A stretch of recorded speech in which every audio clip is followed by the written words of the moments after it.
At the western edge of a fallen world lies a cliffside village. Harboring the last survivors of the human race, those who chose exile over death. They train day and night, confined to their hideout, their legacy cursed, survival their sole purpose.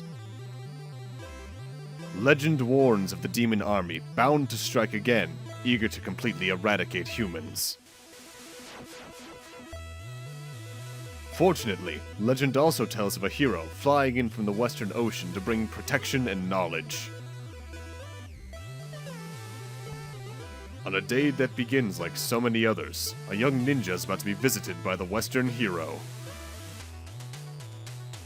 And sent on a perilous journey into this merciless world, to carry a scroll paramount to the clan's survival.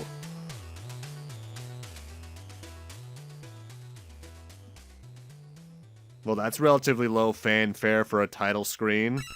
Hello everyone and welcome to Let's Play the Messenger!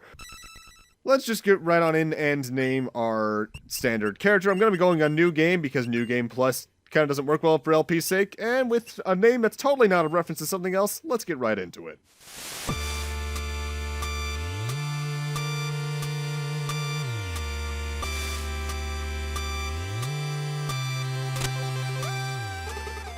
Another day and still no sign of this so-called Western hero.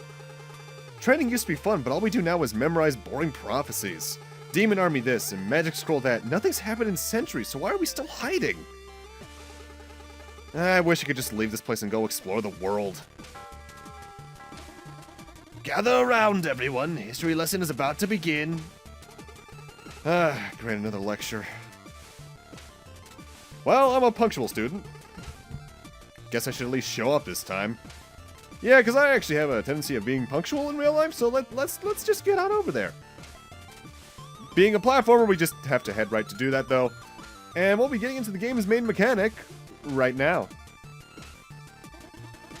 Right on time to try the new course. Show us your cloud step technique. Jump, hit, jump. The main mechanic for this game is that if you hit something with the attack button while you're jumping, a little cloud shows up below you and you're able to jump again, and you can chain that infinitely. Every bit of the game's platforming is going to be based around that, so get used to doing it. Well, look who decided to grace us with their presence. Have you done your reading? Ever the rebel. What's the point? All we do is rot in this hideout anyway. I see that the importance of our ancestors' wisdom is lost on you, but let me assure you that the threat of the demon army is very real, and should they...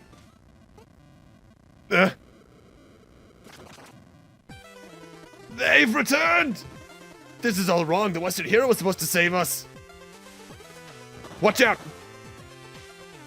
Well, that's, bad timing. Don't go. You're not ready. I gotta do something, dude. Burn it all. Bring the humans to their knees. Not so fast, big boy. Oh, and who might you be? Are you really all they've got? Pathetic. Prepare to die. That sound impossible.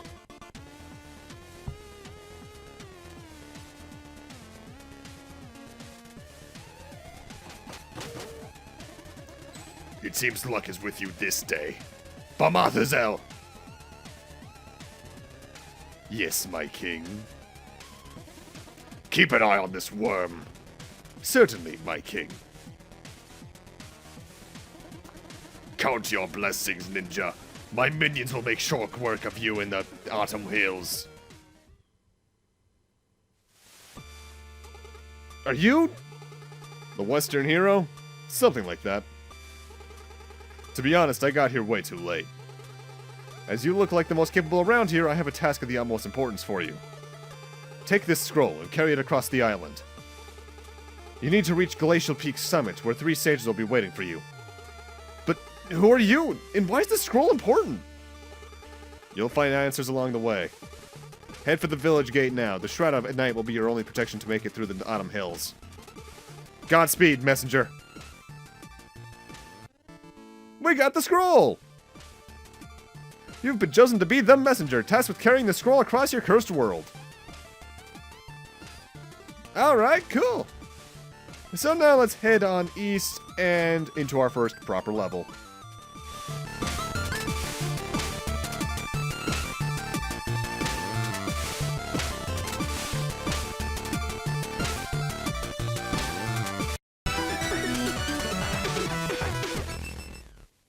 I love that level start theme. And going right on in, we only have 5 hit points, so we need to make sure that we don't get hit too much. And the big thing we're going to be collecting along the way, while hitting as many enemies and lanterns as we can for Cloud Step, is those little crystal things. You're just going to want to grab as many of those as you can. Lanterns are going to be the main thing that drop them. They always drop them in patterns of 3. Control-wise, it's Ninja Gaiden, but better, honestly. There's going to be blocks like this that take more than 1 hit. They take 3 hits, and then it'll take more than that. Starting forward, it's a standard platformer first stage. You're not going to be doing too much of big complexity. Just watch out for the spikes because they do more damage than I think anything else in the game. I think they do a set 3 damage, and that is a lot. Most things will do 1, some things do 2. 3 is the most I think a single thing does in this game that's not just plain instant kill. And that's a checkpoint, which is also our shop. Ah, the messenger. I was expecting you so soon. What is this place? This is the shop. It doesn't look like a shop. Do I look like a shopkeeper? Anyways, so I'm this mystic character who will be mentoring and supporting you on your epic quest to save the world. All you need to do is take the scroll to the top of a faraway mountain where 3 stages from my order will be waiting for you. Your order? Slow down, that was way too much text for 1 dialogue box. Look, just keep going eastwards, and make sure you grab all the time shards you're seeing lying around. I can use them to upgrade your abilities and artifacts. First one's on the house, enjoy! And we got the climbing claws. Press against walls while airborne to stick to them. Need anything? Yeah, let's check our upgrade tree. We can do a couple things right off the bat. Strike at the ninja, which will allow us to attack enemy projectiles and then use them, the Cloud Step. Get that immediately, that is extraordinarily useful. And let's chat with you. What about these climbing claws? So, climbing claws? Oh yeah, you can press against walls to cling up to them, and climb at your own leisure. Makes sense, the way everything looks, it just felt like I should be able to do that. Yes, that's why John Gaiden invented them decades ago. Who's John Gaiden? Never mind, just an acknowledgement I needed to get out of the way.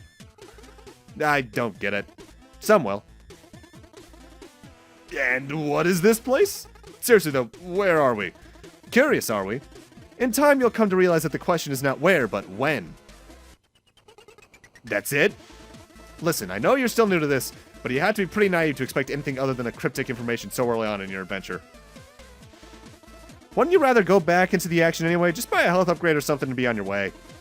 Kids these days. Any stories to share? Do you have any stories to share?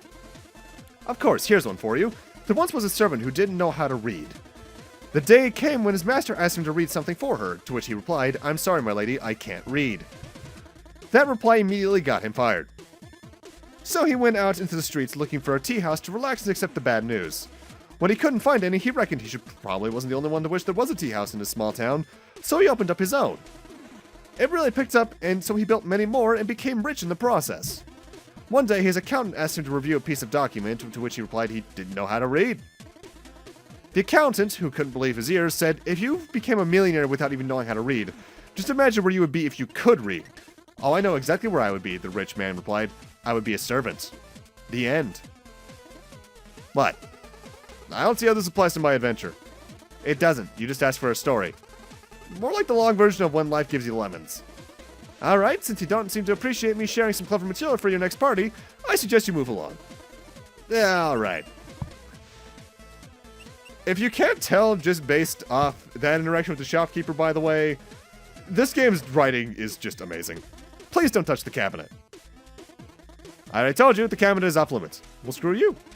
Believe me, you're not ready for what's in there. I want to see. Think you could just barge into my lab and go through my stuff like you own the place? There's no skeletons in there, I promise. Hey, don't touch. It's empty anyway. Don't make me lock it. Why don't you put that curiosity to good use in the outside world and maybe, I don't know, save humanity? If you touch that again, you'll have to sit through my boring story. I'm warning you, it's boring. It's philosophical. I'll even remove your ability to skip what I'm saying. This is your last warning. You better make sure you have some time ahead of you if you're gonna touch that again. You asked for it. Don't say I didn't warn you. You know, it gets pretty lonely out here, so I have a lot of time to think. The one thing that keeps bugging me is this concept of happiness. Everyone seems to be looking for it, some pretend to have it, but no one can really explain what it is. I think I finally cracked that code. You see, everyone has goals. So you think, oh, when I have this, I'll be happy, or when I achieve that, I'll feel eternal bliss. Some people are looking for love or acceptance, while others simply hope Devolver will sign their kick-ass game. From my perspective, sitting here at the end of time and being visited by countless travelers, I came to realize something very important. Goals don't make people happy. They defer happiness into the future to when the goal will be achieved. This can only fail because once you reach your goal and you are not the same person you were when you set to achieve it. When what's more, your mindset is to choose something instead of enjoying what you have. So there you have it. Happiness is not a goal or a state, it's a system. You optimize your environment and cherry pick the people around you, so that every day you're just stoked out to live your own life and you don't need to defer any joys because you optimize the present moment. Now, I don't know whether that was cheesy or insightful or even just annoying, but I need to optimize my own life, and that implies that you stop trying to open my cabinet, so I really hope I bored you to death. You should see what I did to the last traveler who got nosy. Hey, I heard that! Please don't touch the cabinet. And from there, the dialogue loops.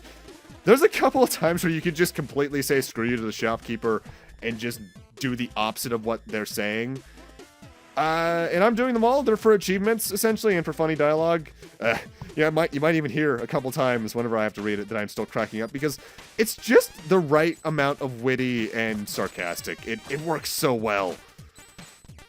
In fact, the writing is the main reason I got the game in the first place, because I think it was Proton John's do a stream of the first couple hours, and I was hooked on the gameplay as it was, because as the shopkeeper acknowledged, this game borrows a lot of ideas and inspiration from Ninja Gaiden, and I love the classic Ninja Gaiden game, so this was made right for me and my little circle of eclectic happiness in gaming.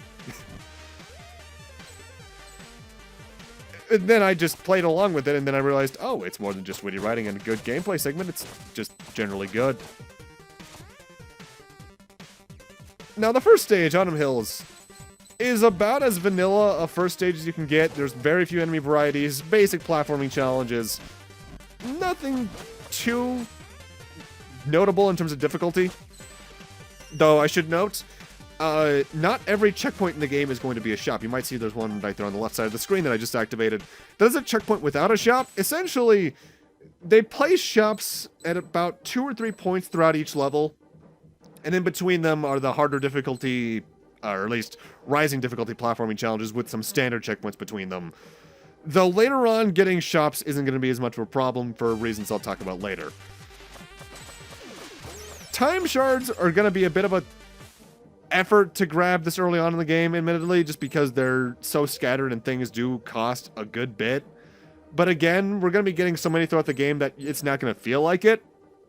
I'd say by the end of the first stage, you'll probably only have one upgrade, if even, and then even then, that depends on whether or not you're attacking every lantern you see and such.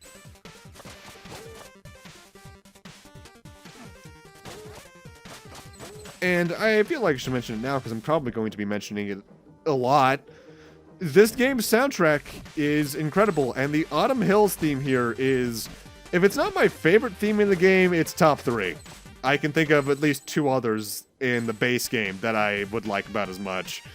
I say base game because there is DLC, and yes, I'll be covering it because this is 100%. Need anything? Let's see if we can upgrade anything. Yeah, I'll get the second wind, I believe, if I'm recalling correctly. Or do I grab the energy shuriken? No, actually, no, I grabbed this. This is your ninja's only major sub-weapon. You press the Y button and you throw a shuriken that does damage, I think, equivalent to 1 or 2 sword strikes. You only have 3 at a time, but you can get key blasts relatively easily or key orbs relatively easily from various lamps throughout the level to restore it. Additionally, any of those green little jugs you'll see that look like sake jugs, if I'm recalling, or sake gourds, I think is what they're technically supposed to be. It's health. The game is generally color-coded. Orange is usually time shards. Blue is key. Green is health.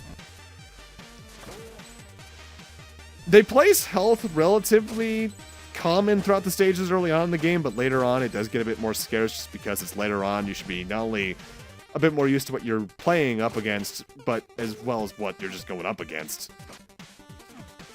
I will say, though, starting off, the game stages are a bit bulky. I think for the first 2 parts, you only get through 1 stage apart, and it's around part 3 onwards where we start having them be beefier. Or not even beefier, smaller, I think. It's weird, I have the entire game recorded. I recorded it all over the past week, but at the same time, my memory kind of fails me at some times like this. Probably the most annoying enemy you're going to be encountering at this point, if it's not the 1-tile wide enemies like the ones I just took out, it's the yellow, or I think orange Kappas is what they're called, the red thing firing at me right now. Just because if you don't gain certain abilities quickly enough, getting around their fireballs in midair can be a bit of a task. I'm thinking particularly the one I thought I was going to buy at that shop there, which allows you to recover from a hit in midair, or if you don't have the one that allows you to attack the projectiles for extra cloud steps. And now I'm doing an optional little platforming challenge for this giant green thing. I describe what it is, but the game is going to do that for me anyway.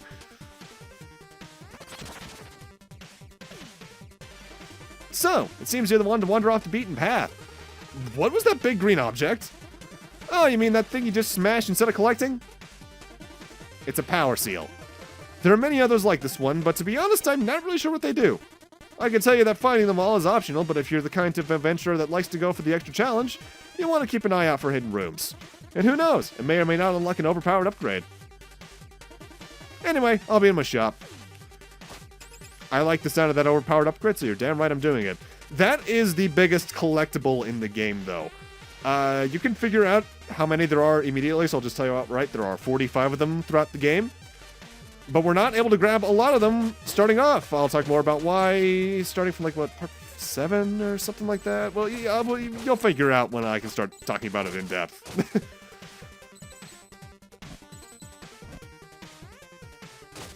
I think, for the most part here early on in the game, you can only get maybe 1 per stage, and that's if you see the hidden rooms. Most of the hidden rooms aren't too bad. They're just platforming challenges that if you're adapted well to this kind of game, they won't give you much trouble, barring a few that pop out in my mind. Because there's always those few collectibles in a set that are just godly annoying. I'm looking at certain shine sprites, blue coins, and various others. Whenever you see this kind of room arrangement, you're coming up on the boss fight, by the way. What's with the big mysterious chest?